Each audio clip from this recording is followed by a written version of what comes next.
9, 8, 7, 6, 5, 4, 3, 2, 1, 0. Welcome to Movie Time Machine, where each episode we take a movie from the past and review it in the present. This week, we travel back to the year 2000 and revisit the movie Snatch, written and directed by Guy Ritchie, starring an ensemble cast, a list too long to mention here.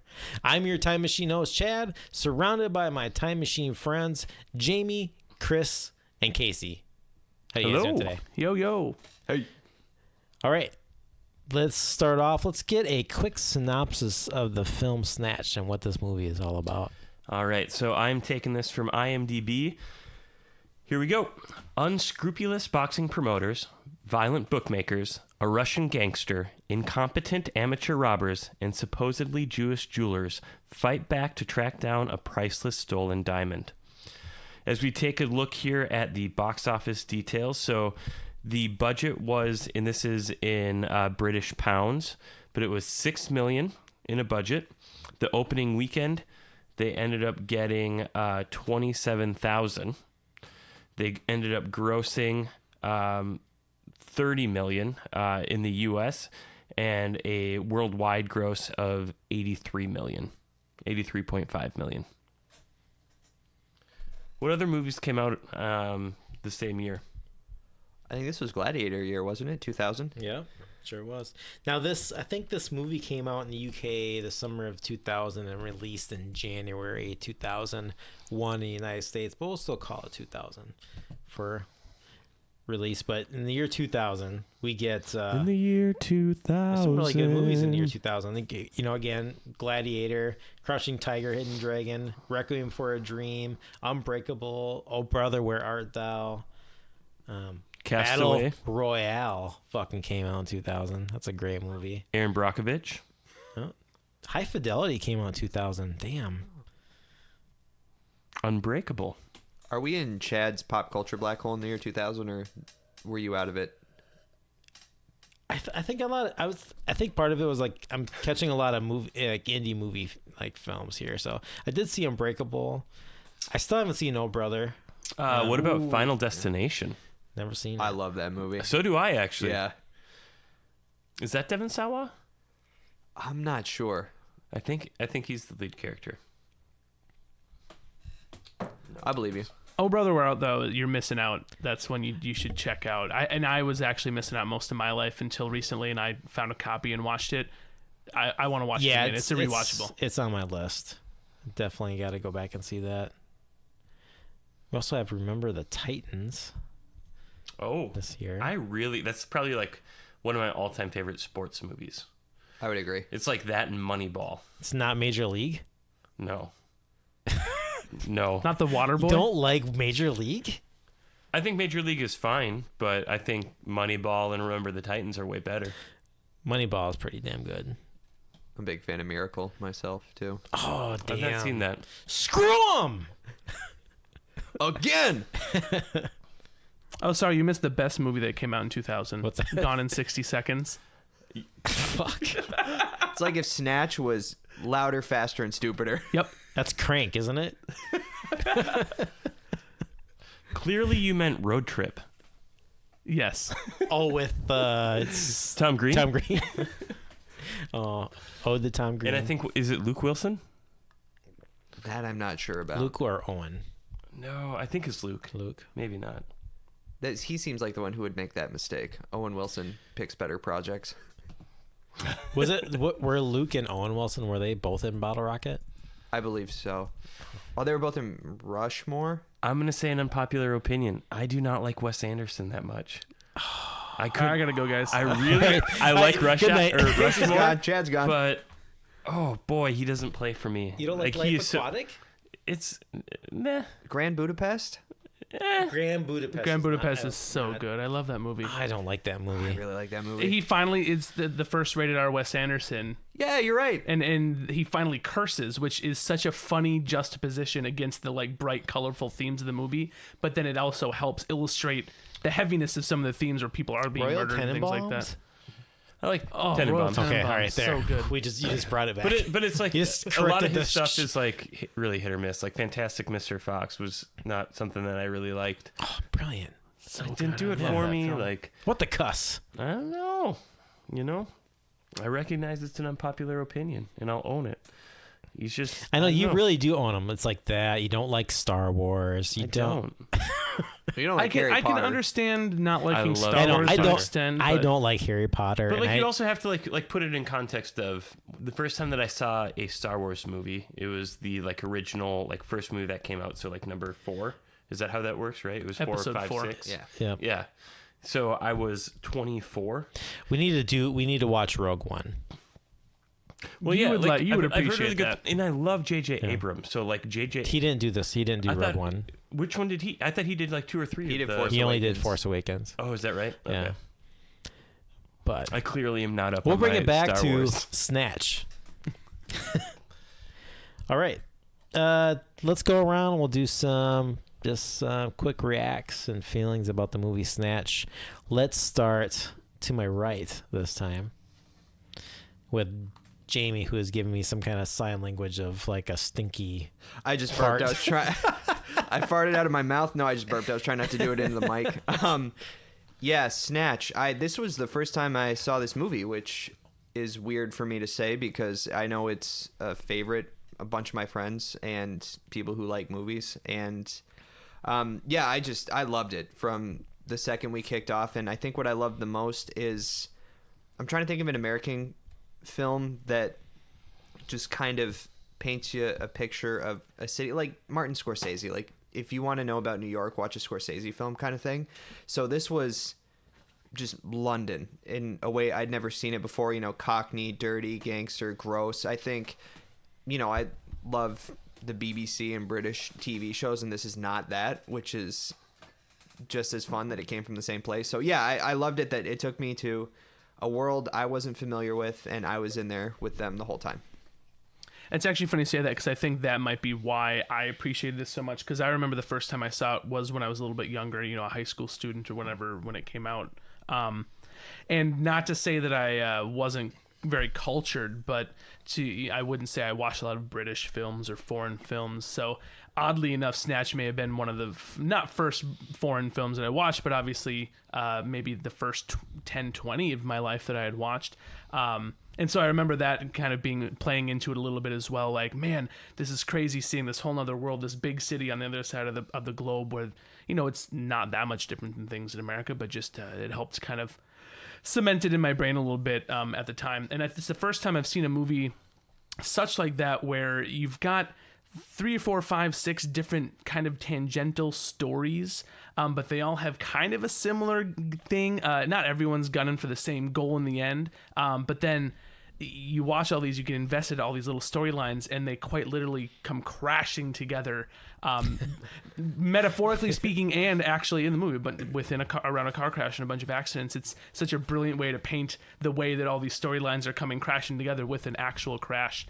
And that to me was just so unique. I hadn't seen a film that had done something like that. Yeah, so for me, this was the first Guy Ritchie movie that I saw. So I saw this before I saw Lock, Stock, and Two Smoking Barrels.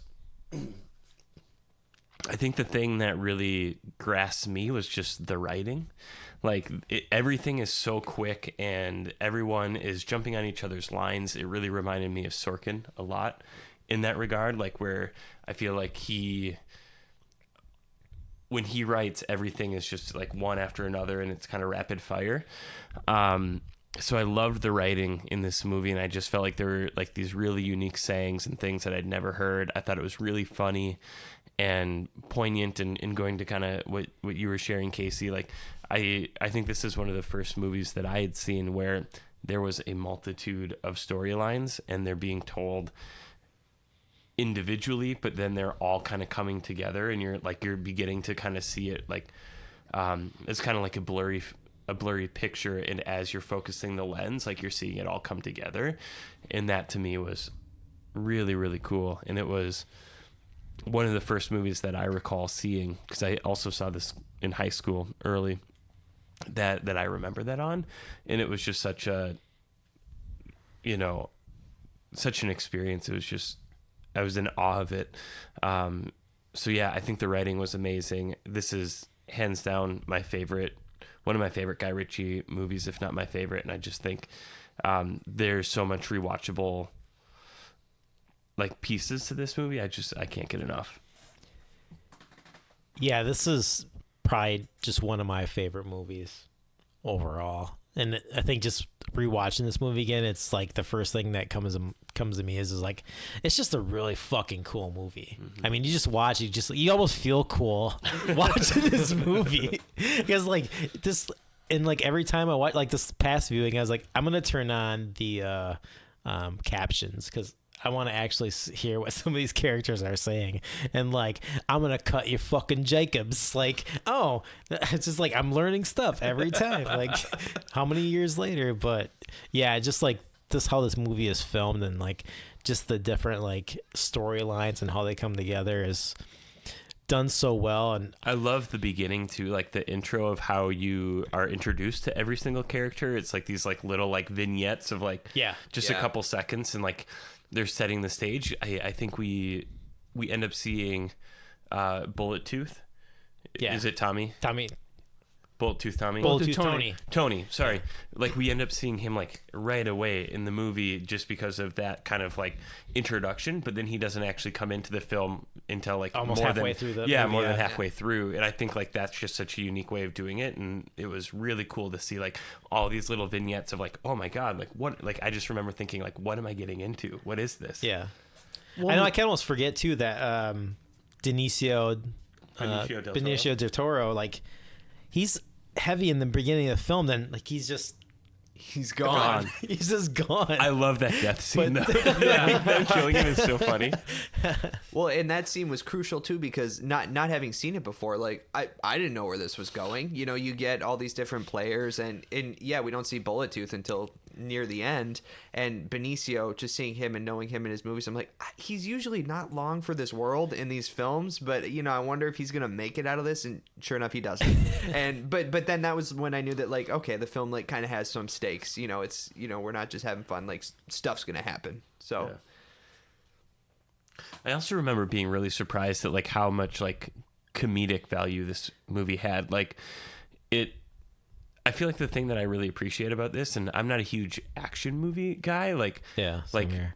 Again, unpopular opinion, like a lot of people are like all over John Wick and really love John Wick. Like I'm not there for John Wick. It's boring to me. And I don't know, like whatever, but like I think like I look at this movie, I just think of candles. Yeah. John's Wick. Anyway. Yeah. But I think of like this as being like an action movie like that has something to say. There's a lot of complexity in this movie, and there's a lot of comedy that I just think like everything about this movie is really well balanced. Yeah. Well, and to that point, some of my favorite entertainment is stuff that can really bring you up and be hilarious. It can jerk you to the side and be maybe heavy, and even sad. And if you think to the caravan scene where Mikey's mom is being burned alive, that's heavy, and the soundtrack hits you really hard because it's like this deep, heavy rock song, and as soon as you like see it up in flames, it just comes in really loud and heavy, and he's just that emotional scene of them having to pull him back and all that. So you hit that crazy low, but then there's other scenes where you're laughing your ass off. So it's I love entertainment that can kind of stretch you, in bunches of different directions all in one ride. The strength of all these different characters too in this movie, you could probably do a standalone film about each one of these group of characters. I really like the intro where they give you all the character names. Like usually I'm not into that kind of technique or whatever, because in Reservoir Dogs you have everyone, around the table having breakfast. That's how you meet everybody. But not every movie has to do that. And for whatever reason, it really works here. I don't know why. It just maybe stylistically the way it's shot, or I don't know. It just, it really works. And well, I think to that point, when you bring up the stylistically, it's not just those scenes, but they use a lot of those jarring cuts. Yeah. I think the standoff scene in the bar where they've got the replica guns pointed at Bullet Tooth, and the way they zoom in and read the letters of the gun. That same style is present everywhere, and it's prevalent in those titles, but it's used in a bunch of different ways to make points and emphasize things. Right. Yeah, especially like the scenes when the first fight scene where they bring Mickey into the ring. They're like, go down in the fourth, and he just gets hit once and he just fucking one punches the guy down. And it's like the cut to like Turkish and Tommy, and the cut to like Bricktop, like that whole scene. It's just But yeah, great. it is. So good. Everything is really harsh. It's like really like direct cuts. Even some of the scenes, it's like they flip. Yeah. Like, I don't know, it's so good. Yeah. I feel like this movie gets, maybe I'm wrong here, but this movie people have tried to copy this movie after this movie came out with like great failure. I'm trying to think of the Ryan Reynolds, Jeremy Piven movie, Lucky Number 11. That's not Smoking Ryan Reynolds. Aces. Smoking Aces. I feel like Yeah. they tried to like kind of like take some of that stuff with like some of the cuts and like You're right. the different storylines that are kind of arcing together Yeah. with like to find the similar thing.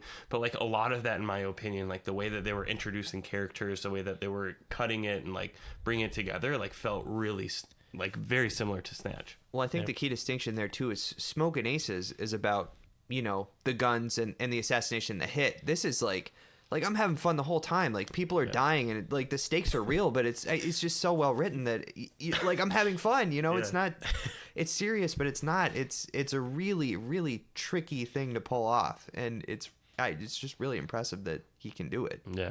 It's funny you bring up Slevin because I was actually going to bring that same movement up. Have you seen Lucky Number Slevin? God, I don't. I think Jeremy has told me to watch it. It's numerous phenomenal. times and I haven't. It's And a I good was movie. thinking, It's good. Smoking Aces. It's really good, and I was actually going to compare that to Snatch in a way too, because that kind of has the same feel to me, where it's like a few different storylines, not as many as Snatch, and they kind of come together with some twists as opposed to coming crashing together.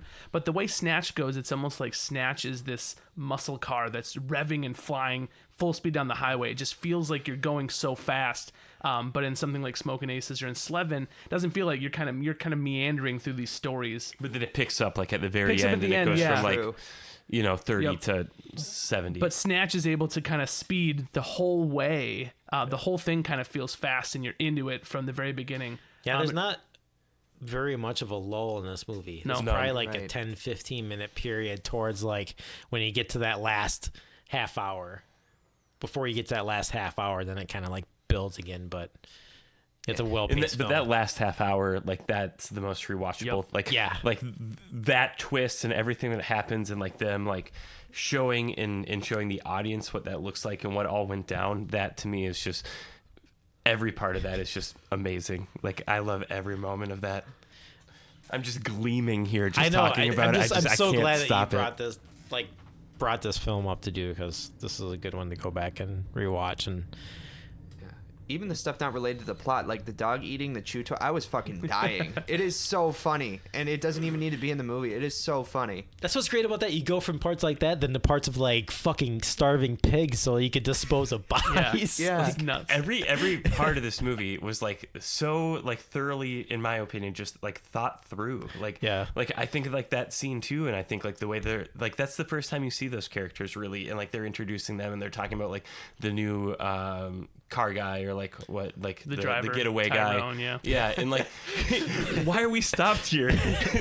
It's like, oh, that spot's too tight. You can park a fucking jumbo jet. Too tight. Like every part of that is just like it's just continuing to like build the character and continuing to build like their personalities in this way that is just so good. And Is that Boris?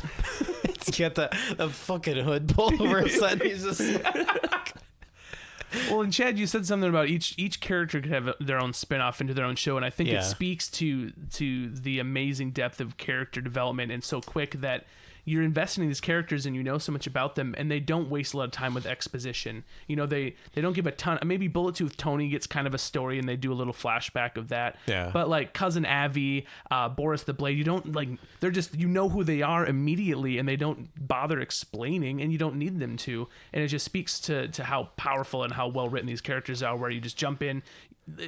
Frankie Fourfingers, is his name Frankie Fourfingers? Yeah. Do you Like- know why they call him Frankie Four Fingers? And it's, you just learn about them so quickly, and you know they frame these characters amazingly. They give you this quick little portrait, and you understand them so that you're right into it, and you don't need to waste time learning about them. Or I think part of that though comes from Guy Ritchie's respect, and like he thinks the audience is smart. Yeah, and so he absolutely. doesn't feel like he needs to explain it. There doesn't need to be a lot of drivel that is long-winded into it. He feels like, all right, like we can, here are the little pieces we need, and you're able to figure it out. Yep.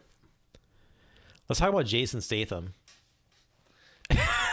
I'm really not a huge fan of him as an actor, but I love him in like these movies. Yeah, these two movies. Like, yeah, like It's in like these two movies, these two, being, like Lock, Stock, and Snatch. Yeah, because like his, like I'm trying to think, like what's the one where he can't get his heartbeat? Crank. Crank. Like I think Crank, which you brought that up a couple days ago, and I just sure watched did. like the first 15 minutes of that today. I'm just like, what the fuck is this garbage? Yeah, and like he's in the mag, which like I don't like. He's a very typical, in my opinion, like a kind of a It's like a stereotypical blah. action, but Fuck like it, yeah. like boring. Yeah. But in these movies, to me, he's perfect. There's Yeah, no I one could better never than understand. Turkish. Like after I saw him in these films, then he's like in this action movie role. I'm just like, I can't fucking compute. Like it does not. Well, I'm curious. Like, I should go back and I should look at IMDb and kind of look at like how his career panned out, because I think of it like going from these like really like obscure indie films. In my Yeah. opinion, I don't think these To had kind of like like these blockbuster like how action flicks. how like did he, where did he go from? he was like It on was like the a, Transporter. That was the turn. You're right. It was Yeah. From there Transporter, on, yeah. he became an action star because Yeah. he did that. He did the Italian job. he was like Transporter. a, wasn't there 2. like a Showtime series that he's been Showtime or HBO series that's maybe. Well, and now But he's again, it's also in like- all those Expendables. So he's in all the let's Right. resurrect all these. right because he's old- an action Yeah. hero now. Oh, and he's him and The Rock are now the leads of the spin-off of Fast and the Furious. Hobbs Yeah. and Shaw is yeah. like the Fast and fuck. Furious. I would never watch. I wasn't a big fan, but that's a spin-off now of that. It's funny that a completely tangent Yeah. topic, but a movie originally about racing and stealing cars is now turned into like epic warfare, driving cars out of planes, crazy like beefed up. I don't understand the twist, but people eat that crap up. I gotta say, I didn't hate the first Fast and the Furious. Right, yeah, the I first didn't- one I thought was decent, but then like everything else, it just like it went so. They jumped the far. shark real Yeah. fast. Yeah. You guys, I love Jason Statham. I can't help myself. I don't know what it is. He tickles me, and I can't put my finger on why. Maybe just because he's unaware of how ridiculous he is, or maybe I'm not giving him enough credit. Maybe he's completely aware. I don't know. Even because I so go the other way. I'm like, Crank, yes, let's keep this guy alive. And- He's just like in this role. He's just like comedic gold. Oh in yeah. these Guy Ritchie Yeah. films, and like I wonder if and I have to research this myself, like what he did before these movies, like Yeah. like what made like Guy Ritchie put him into these character roles versus 'Cause what How old do you think he is in this movie? Lock, Stock is his fourth film. did he do before that though? Yellow to the Sea, Erasure, Run to the Sun. Oh, they're shorts. That was his first film. Was Lock, Stock. Okay, He was just in some random shorts the years before that. But But I would, like he looks like he's like older, like in his 40s. Yeah, or like maybe now. mid 30s. Pulling up his IMDb, it says he was born in '67, and he was a diver, British national diving team, so really good. And he was a fashion model, so I think that's probably like he's just writing that charisma, you know? here's my hot take theory. I think he was vying to be a James Bond replacement, didn't get it, and so he just went the route of crazy action. I like films. that. We'll Yeah, go- that's yeah. I don't think I that's bet- far off Mark to that. take it. No, yeah. I would think any British actor grows up maybe Right. wanting to be the new James Bond. Yeah, good take. I like that. didn't have enough hair. That's probably why I didn't get the That's role. it. Yeah. Yep. But he was a model. He was I will say though, so my love for him was Is it all about his looks? it's all about his look. Caught. God. No, it was tongue in cheek, and I will say, watching this movie, I did have a new respect for him. I was like, wow, he's not in the other movies. He's fun. In this, he's really good. Yeah. Yeah. Yeah, I just feel like he plays Turkish really well, and he's like super funny. And yeah, like he's just Their whole dynamic with him and Tommy is Yeah, fucking it's just gold. it's awesome. Like I love like when the first time like you kind of see their interactions. They're talking about going and getting a new like caravan, and Tommy's like, "Oh, this isn't so bad," and he pulls Pulls open the door, and he's like, "Oh no, Tommy, this isn't tip top shape." Right? It's just it's so great. Like everything is Again, that whole dialogue, the writing yep. for these characters is fucking gold, man. Yeah, like when I started rewatching this, just like the first 5 minutes was like, God damn. It's a cool fucking movie. It doesn't take you long to No. like get sucked in. No. Not like yeah. No. 10 It's like minutes that. tops. Again, I feel like Lock, Stock, a little bit different of a movie, but kind of the same. But I get the same feeling. It's not. I don't think it's as good as Snatch, but it's still a really But I good think- movie. It's, And we were kind of speaking about this earlier too. Yeah. But I look at like Guy Ritchie. I feel like in his first like early films, they all had really similar feels. yeah. Like in bodies to them. Like I think of Lock, Stock, I think of Layer Cake, I think of Rock and Rolla. Like all of those I feel like had a very similar feel, and the way that he directed it and just really gritty. And I love that about his movies. And even like I remember the first time I saw like the new Sherlock Holmes movies, which he directed with Robert Downey Jr., just loving how that was done and really being intrigued by like some of the cinematography pieces. Like I remember in the very first Sherlock Holmes one, that whole fight scene where Robert Downey Jr. breaks down like, here are the things that I'm going to do in slow motion, and then they go reverse, and then he does it in like full speed, and just being blown away by that. I just think I don't know. I think Guy Ritchie is really clever with with the way that he cuts, the way that he sees things, and I really am intrigued by Guy Ritchie films. I like that you brought up the fight because that was one of the first things I thought of too. I think Sherlock Holmes might have been the only Guy Ritchie film I'd seen beginning to end. There's something there with like the shirtless underground fighting world of London. He loves it. Yeah. Did he do Fight Club? Seriously. Yeah, I saw that and I was like, oh my God, this isn't Sherlock Holmes. Like, I don't know if this is something he does or just watches for fun on the weekends, but Yeah. further research is required there. Yeah. Such a Sherlock. All right. So it's comment. pretty obvious. We all really fucking love this movie. So, you guys have any other things you want to talk about? Scenes, or do we want to dive into our top 5 characters in Snatch list? No, I'm good with the list. Okay. All right. Let's start off with Jamie again. Let's start Actually, with I do have one more thing. Okay. Does anybody else feel like Don Cheadle should have been in this movie? Kind of. Because I feel like he absolutely could have been in this movie and done wonderful things. like what role would he have played? Like Vinny, maybe the getaway driver. I don't know. Like, The question is, is he funnier with or without the dog? oh, he would have great dynamics with the dog. yeah. Okay. So Vinny. Yeah. Well, character callouts in this film, we get Saul, who is Morgan in the Walking Dead TV series. Yes. Does he come back around? I've only seen season 1. I'm like, I wonder if that guy ever comes back around. Yeah. Okay. Season 5. Okay. Comes back around. And he's also in. He's Fear seen the- everything up to the final season, so he's not caught up.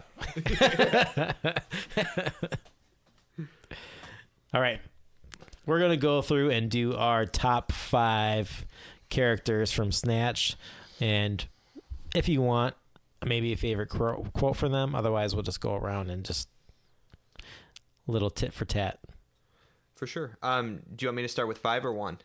5. 5. Okay, so my number 5, kind of an unexpected one, but I couldn't resist. It's Bad Boy Lincoln, and I will tell you why. Played by Goldie, and it wasn't so much as I love the character, but more the actor Goldie, just as a concept. So he's the guy with the gold grills, just really embodying his namesake. And I remember him. I'm a big Bond fan. And that's literally the only other movie I've seen him in is The World Is Not Enough, which was, let's see, 1999, so the year before Snatch came out. And if you read his IMDb profile, it's one of the funniest things I think I've ever seen. Known throughout the music industry as the king of the jungle, Goldie is an artist whose ferocious creativity knows no bounds, and it goes on from here. He's like, it just sounds like the most interesting guy I've never heard of except for 2 movies. Casey. Like, is this Goldie the EDM Must music? be. Goldie? Must be. He's Does, like, allegedly drum and bass famous. and- Allegedly. Well, Yeah, not to me, but And I'm EDM familiar is with- like big in. I just say that because that's what the kids say now, but I thought he did like drum and bass, which would be fitting for this movie in the UK, For sure. since that's like the All the kids do, they do MDMA and they listen to EDM. MDCDs and the ABCs, And then they get down. They get down. Cool. So yeah, my number 5 character. Cool. Great. Good talk. Thanks, guys. So my number 5. No, so my number 5 character, I have Bricktop at number 5. I think he's just a really good villain, because he's kind of interesting. He's not he's evil. He knows he's evil. He does awful things. So yeah, I think Bricktop's my number 5. One of my favorite lines, super quotable. When he comes to visit Turkish after I think it was after the first bad fight. He's making him tea or coffee, and Turkish asks him if he needs sugar, and he says, "No, I'm sweet enough." So it's just perfect where he is this awful evil guy, knows he's evil, but then he says, "No, I'm sweet enough." Thank you for that. All right, so looking at my number 5, I have Turkish. I liked his character. I thought he was really funny. I think there's a lot more complex and interesting characters, but I like Turkish a lot. So looking at him as far as one of my, I don't know why, this just tickled me to use one of your words and kind of phrases here, Jamie. So he's talking with Tommy, and Tommy is talking about like how the human body hasn't gotten used to dairy products. Yeah. And Turkish's response is just, "Well, fuck now, Tommy." And I'm going to try and use my best British accent. Yeah, so, As we should. "Well, fuck now, Tommy.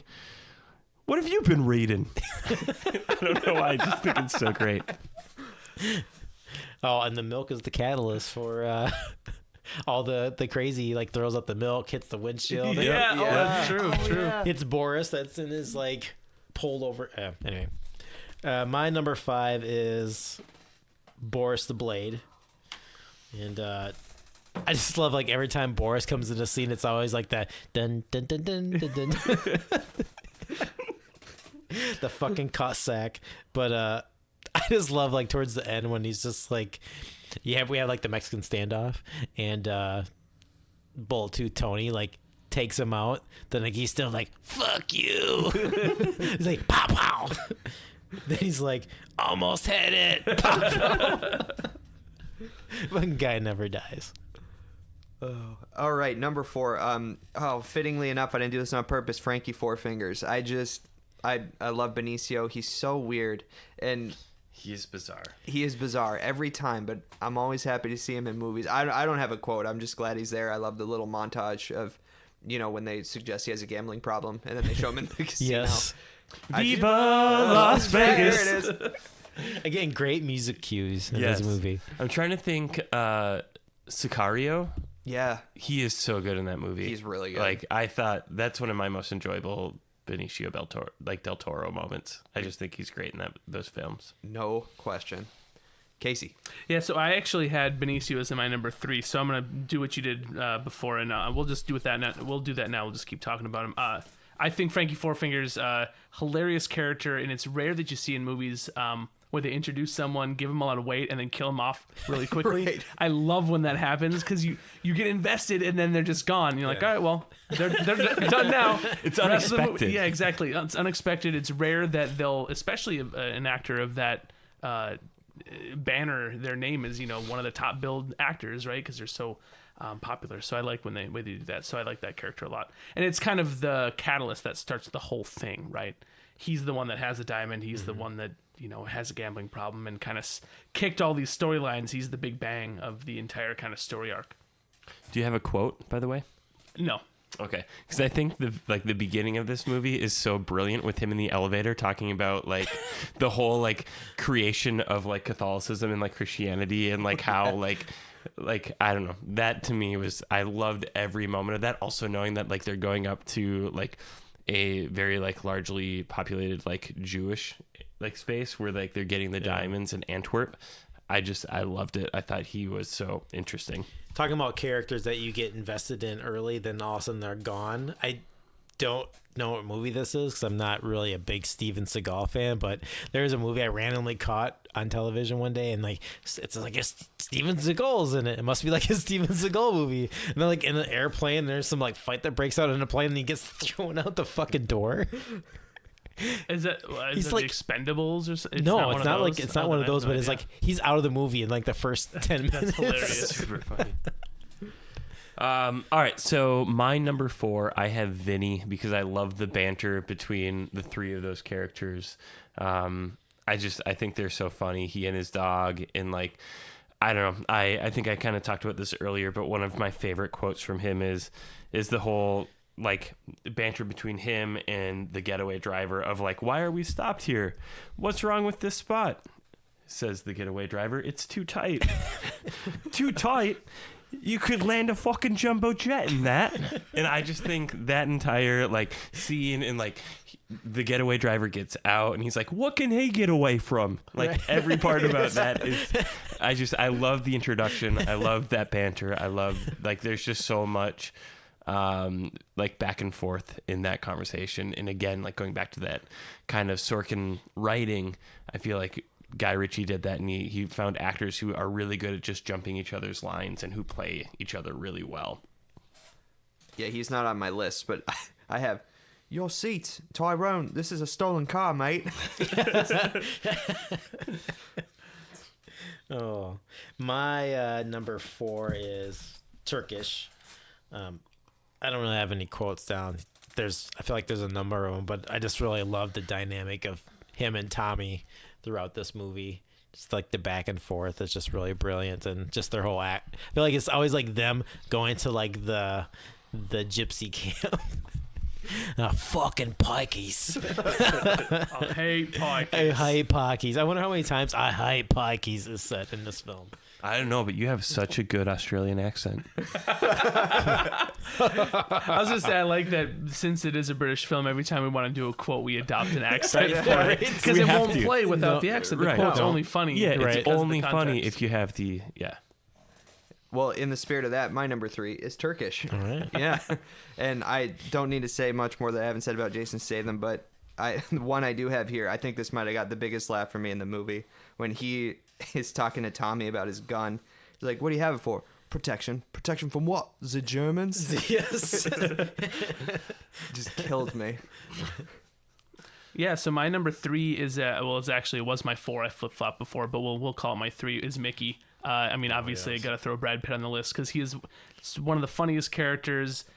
You never really know what he's thinking. He's actually way smarter than he ever gives himself credit for, or that anyone in the movie gives him credit for.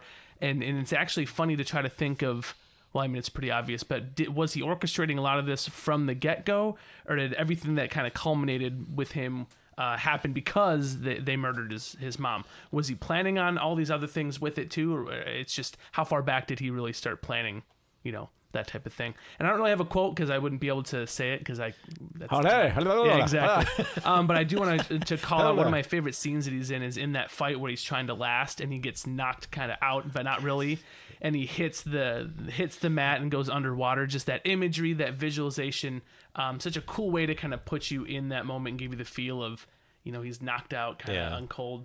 And then when he flies back out of it and just knocks the dude out to completely ruin the fight again. And it's crazy to think too, he just sits there taking that punishment, just waiting for the right time and finally throw the punch, and then everyone back at the camp murders the dudes in the van.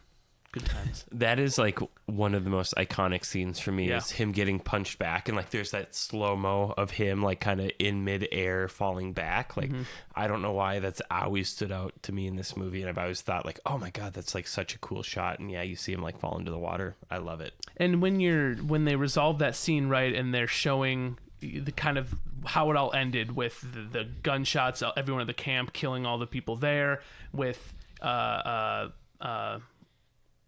Bricktop going and asking for his shooter, and it's actually them in the car too shooting him. That whole thing, the soundtrack, you can hear now if you think about it, that guitar solo, right? You can hear it when you yes, and that's what I hear when I think of Snatch, right? It's like this iconic, because you hear that throughout the movie. It's just a perfect soundtrack, and it's just culminating with that big reveal of everything that really happened and why Brad Pitt's been jerking everyone around. It's just a perfect moment, perfect soundtrack. great way to reveal all that. I think, yeah, Guy Ritchie got it perfect when it comes to like all of the music that like accompanies these scenes, like everything. the audio cues like are- you just, I get so much, I feel so much more buy-in, and like, yeah, it's awesome. For me, I have number 3 is Bullet Tooth Tony. I just enjoyed his character a lot. He wasn't in it a ton, but I thought like what he was in like was really funny. I thought he had a lot of really good one-liners, but I think one of the scenes that has always stuck out for me was the bar scene where he's working with like Vinny and those guys, and he talks about like the fact that your guns say replica on the side of it, and mine says Desert Eagle. Dot 0.5, yeah, dot 50, yeah, whatever. dot 50. Like that has always been a scene. And like again, going back to like Casey, you were talking about like how cool it was, like the way that he does like the and like you see each like a typewriter individual letter. almost, Yeah, yeah. like it was just that to me has always been a really cool scene. I thought that was like his whole monologue in that has always been really cool, and I've loved it.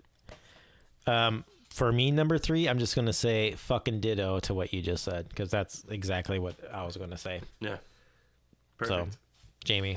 Sweet.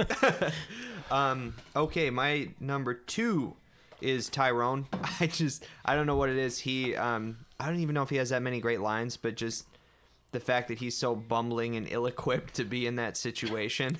And I just like, yeah, like if I was in a heist, that would be me. And I'm worried about him. When they have Tyrone on the floor, I'm like, oh no, not Tyrone. So, I love it when he's getting out of the car. It's just like, squeeze.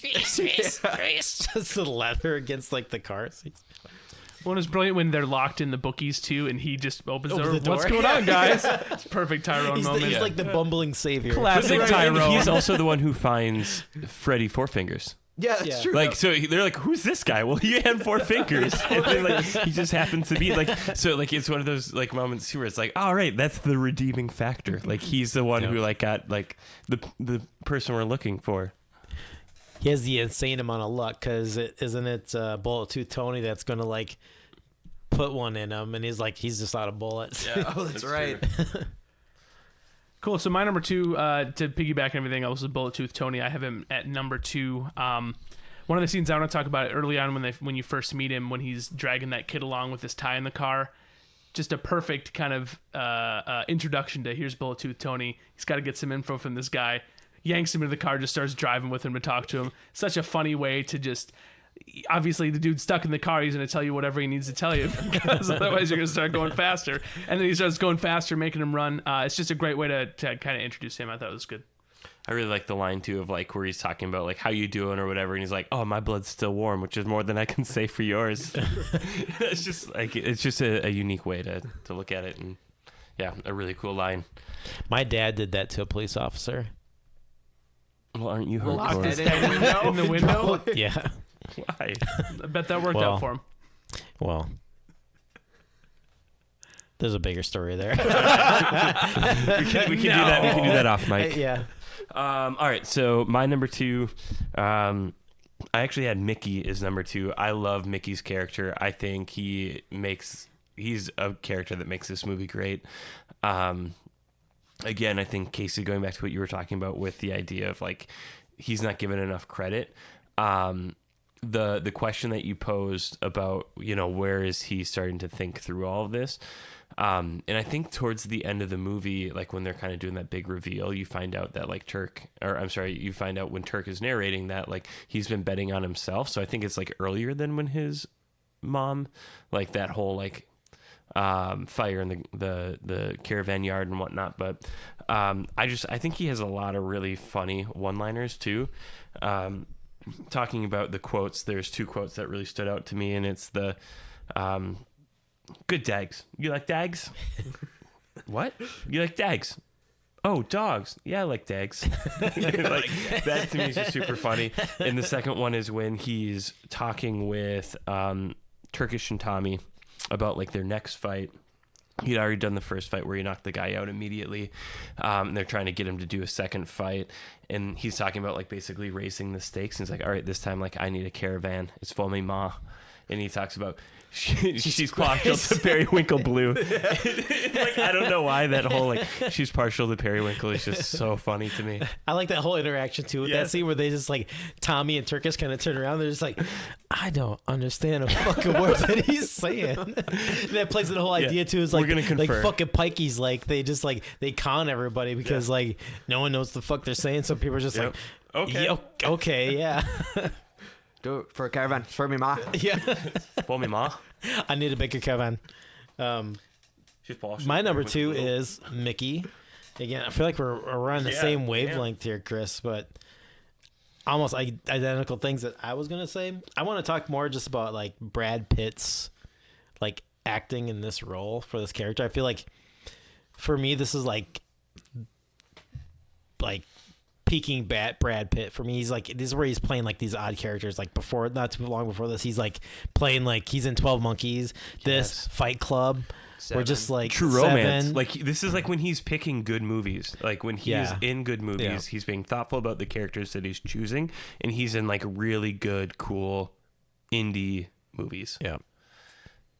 I'm 100% on board with what you're saying. Like that's absolutely like this is like probably like 4 to 5 like film set of Brad Pitt is the best work he's done. Totally agree. Did you see Once Upon a Time? I did in Mexico. Oh, in Hollywood. I have not yet. I'm sorry. You guys got to see it. Is it? Brad Pitt is back. So, yeah, I've heard good things about that. Like, here's the thing. Like, later Brad Pitt, I struggle with. I feel like he, like, the way that his speech patterns and the way that he talks are all the same. Like, I don't know why. Like, I think Inglourious Bastards is a really good, like, point. Like, I look at him and I feel like, oh, it feels like you're overacting here. And I feel like that character is in every other character that he's been in for a really long period of time. So I'll be interested to see whether or not I feel that way with Once Upon a Time in Hollywood. Me too. Yeah, I think, I guess I've always been a fan, but this one too, I got that classic Brad Pitt feel from him. 'Cause I feel like other Brad Pitt movies, like whether True Romance or I think he's Detective Mills in Seven. Like I feel like he's playing characters, and then he kind of finds this like stagnant point where he is like it's the same acting, but he's a big enough name where he doesn't have to give a shit anymore. So it's just I'm gonna play this character, and it's gonna be the same character in every movie, but I have the name recognition where it doesn't matter. It's like when you watch The Departed. That's like every character in that movie Chad, are on the same come on. level. That's why. Fucking hate you, Chad.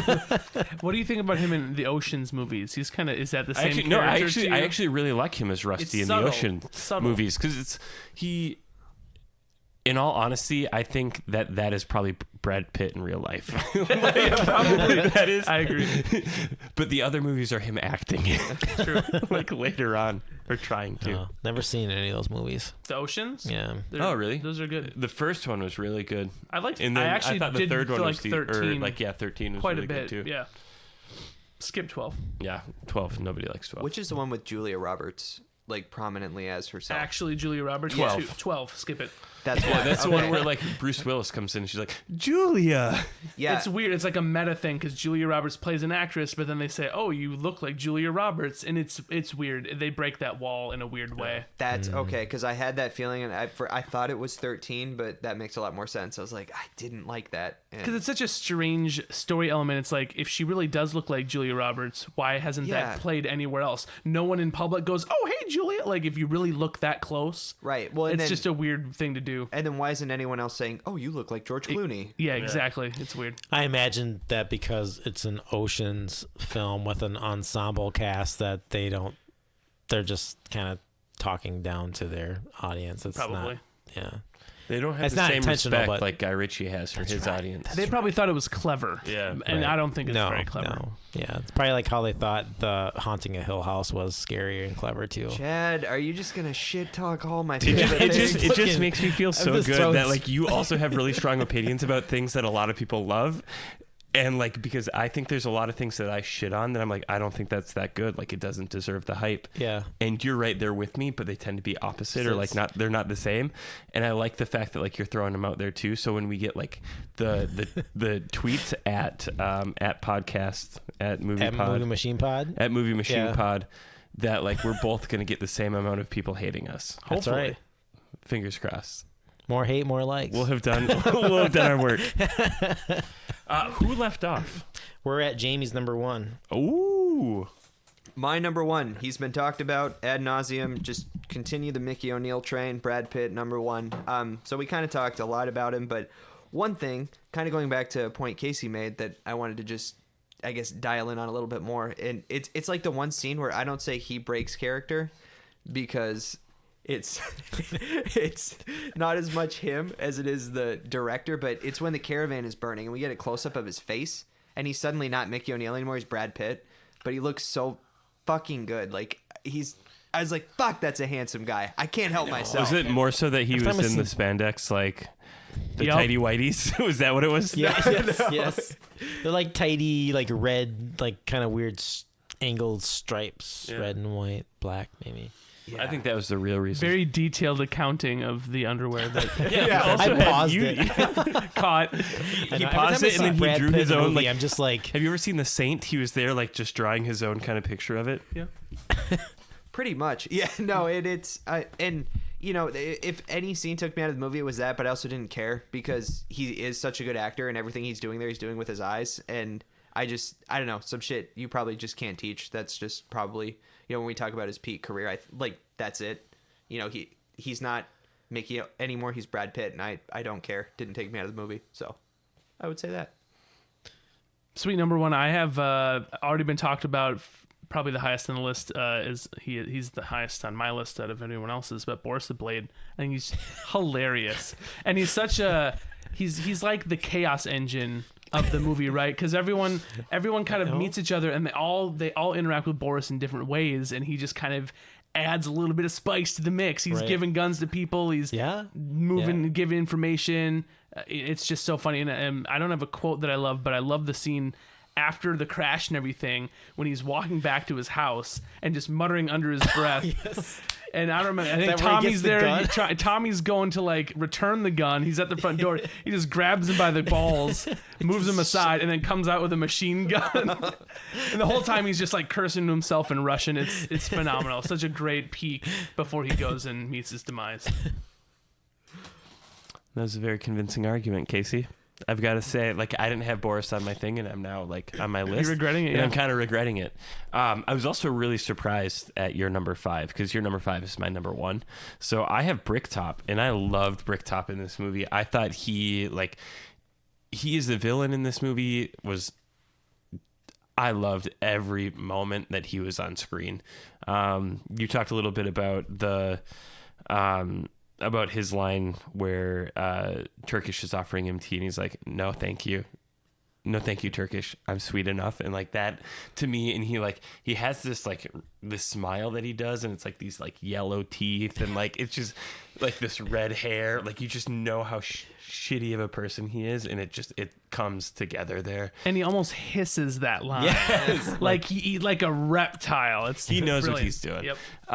And I love him, and I think of talking about kind of like iconic scenes or moments in the movie. I talked a little bit about the Bullet Tooth Tony moment, but like above that, in one of the most like scenes that I consistently, when I hear Snatch, think of, is that like moment where he's talking about the pigs, and he's talking about like how many pigs he needs in the entire process of like, you want to remove the hair and teeth, you could do that. Like, you want to do it ahead of time, you could do it afterwards, but it's a little bit more messy. Like, you don't want to have to dig through the mud and the shit. And it's just like that. The writing of that is really cool, and like something I'd hence never. the expression "greedy as a pig." like I don't know. Like the writing of that was great. The delivery of that, him as the actor in that moment, like every part of that is believable. He did it perfect. He played the part perfect, delivered those lines perfect. And I loved him as a villain. I loved him in this movie. And ultimately I loved when he died, like at the end where he gets shot, and like that whole reveal piece, like every part of that moment was awesome. Yeah. So, Chris, again, I think you and I are on the same wavelength here for this movie because Bricktop is my number one. And yeah, I do like you take sugar? No, thank you, Turkish. I'm sweet enough. But my favorite line from him, though, outside of like the thing with all the pigs, is where he's like, "Do you know what nemesis means? A righteous infliction of retribution manifested by an appropriate agent, personified in this case by an horrible cunt." Me. Perfect. Yep. But again, but for me with him, like it's just like the fucking glasses. Yeah. Yeah. It's just like it's this giant fucking eyeballs everywhere he goes. Yeah. But it's just like I would put him probably in my top 10 list of like terrifying movie villains because I'm gonna be afraid of anybody that's gonna like possibly whack me and feed me the pigs. But I like there's a part of me that feels like he's like believable. Like he seems like just like a normal guy. Yeah. And that's more terrifying and that's as a villain than like some of these like super villains or like anything else. Like that is believable. Like I think outside of like what a comic I know. book villain, Like a like mobster. Yeah. like yeah. villain, like we'll put him in the list with Drexel, Yeah. right? 100%. Right. Well, there's something about the Not way like we're not talking about the list with like Bane and Joker. Yeah, We're no, going but like the- Drexel, like yeah, True Romance, yeah. like 100%. Like my experience when I was in England was like there are bookies and like they're fucking betting on everything. Like they bet on the first goal, they bet on like number of goals, they bet on like the first red card, yellow card. Like they bet on everything, and I absolutely believe that there are people like him out there that are just like sharks and they just are taking it in and like you can't pay, like you're taken care of. I also have like some concerns. Like I think England overall is just like kind of a scary place when you think of like the underbelly of England. Well, and there's something to the way he speaks, that accent and the way he kind of moves his mouth. Yes. It almost makes it look like he's not human, right? It's very it almost precise, gives you, like, almost the way gives you he a li- enunciates. Yeah, it's almost like shows he's his teeth. an Yes. alien doing his impression of a human. Yeah. And so I think that makes him even scarier because I mean, obviously he's not like an alien or whatever, but like just that he's almost not? lost Is it obvious? Oh, maybe it's not. But maybe like he's lost his touch of humanity, even where he will just do whatever he needs to do to get his way. It almost is scarier. Excellent. That's our top 5. All right, what else have we got? I think that's it. All right, you want to do the sign off? Yeah, and just in case there's any other last bits anyone wants to add. No, I did the other. I think we talked about it a little bit before, but this I don't know of any other ensemble movies that work so well like this, other than Guy Ritchie ones. I mean, we talked about Slevin, but that doesn't feel like an ensemble, multiple storylines all weaving together. It just doesn't feel that same way. I guess I don't know. I feel like Oceans worked, and I feel like that's a big ensemble cast. But Oceans, they're a team. You know they know each other. This is rare that these people don't know each other and all their storylines come converging together because they're all independent stories. Oceans, they're all part of the main thread. They're all friends. They're all doing a job together. But when has this ever happened where you've got 5 or 6 completely separate storylines with maybe a couple shared threads, and then the threads suck them all back in together at one big culmination at the end? That's so unique to me. And maybe it's a Guy Ritchie special. Maybe there isn't a genre of film that it really falls into. And Yeah, I he's kind of feel like taking the cake. Tarantino kind of kicked that off with Sure. Pulp Fiction. Yeah, that's a great example. I think Pulp Fiction is probably very similar in that same vein where you have But people those that don't types know of each movies other. are really hard, I think, to pull off. Yeah. There's a movie that I saw recently, or probably within the last year. It's called Bad Times at the El Royale, which tries to do it, and I don't Sure. think it pulls it off nearly as well, but it's a handful of like really like well-known actors and actresses. John Hamm, Jeff Bridges. Yep. I don't know, one of the Hemsworth brothers, I think. Yeah, I didn't see that one, but that struck me Dakota as a Johnson. similar. But yeah, and it was like each storyline, they're all like, it's culminating at this hotel, but they all have like separate storylines that are like slowly arcing to a main piece. I don't think they pull it off nearly as well as Snatch did. And they all have a common motivating factor there. They're all going to this hotel. So that's Right, not, for some that's reason. why Snatch is so amazing, is because not everyone's storyline revolves around the diamond. The fighting True. and Brad Pitt's Right. the Mickey and the caravan stuff has nothing to do with the diamond, but then all these other diamond related stories. Right. So there's a few diamond stories, there's a few on the other side, and they all come crashing together. So the fact that they don't have a single They all common kind of thing, have separate motivations, Yeah. but they still get pulled. It's that just- world. Yeah. and the way they all come Yeah. together in that one scene, Milk hits the car, hitting Boris the Blade, who is kidnapped, a knife goes through the other dude in the back. Just all this crazy things, all culminating to metaphorically. I wonder and if you write realistically that like, together. if you write that with like, I'm gonna write all this crazy shit that culminates at the end, then I'm just gonna like break it off, branch it off, like how Yeah. all these Maybe, characters like got to this moment. It's great writing. Yeah, There's a tip for you, Jamie. Write us a good movie. There we go. screenplay. All right. All right. Well, no, that's a great point, and I think they do a good job here. Well, thank you for listening to this episode of Movie Time Machine's look into the movie Snatch. If you want to find us on Twitter, send us a message at Movie Machine Pod. That's at Movie Machine Pod on Twitter. Thank you. Have a good night. Thank you. Bye.